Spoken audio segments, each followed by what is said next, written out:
এখন রাত 12টা বাজে। আমার মনে হলো এর থেকে বেস্ট উপায় আর কিচ্ছু নেই তোমাকে হ্যাপি বার্থডে উইশ করার জন্য। আর কালকে আমি কামাখ্যা যাচ্ছি, তোমার বার্থডে আমি পুজো দেবো কালকে কামাখ্যাতে সকালবেলা।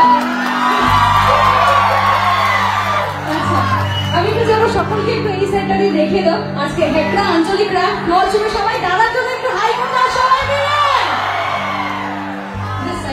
এই সাইডে বসো।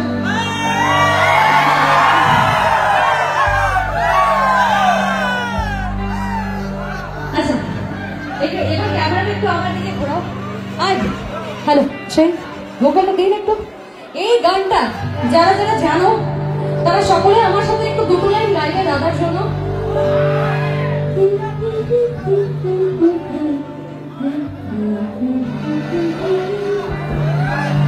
One, two, three.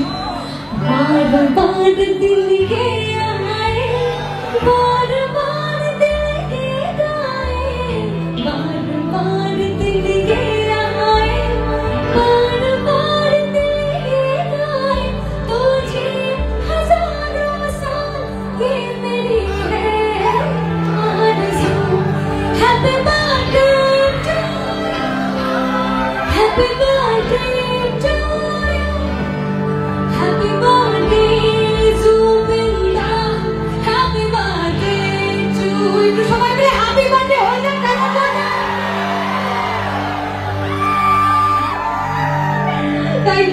Thank you so much. চলো দাদা, আমার এই ভিডিওটা সোশ্যাল মিডিয়ায় থাকলো। প্রত্যেক বছর তোমার জন্মদিন আসবে, হয়তো আজ থেকে 5 বছর পর আমি গান গাওয়া ছেড়ে দিতে পারি, বাট যখন যখন এই দিনটা ফিরে আসবে 18ই নভেম্বর, এই ভিডিওটা আমাকে রিমাইন্ড করিয়ে দিবে যে আজ থেকে এত বছর আগে আমি হেকড়া আঞ্চলিক রাষ্ট্রের মঞ্চে ছিলাম এবং সেখানে এতগুলো মানুষ মিলে তোমাকে হ্যাপি বার্থডে উইশ করেছিল। অনেক ভালো থাকো, সুস্থ থাকো, তোমার দীর্ঘায়ু কামনা করি। Thank you so much. চলো বন্ধ করো।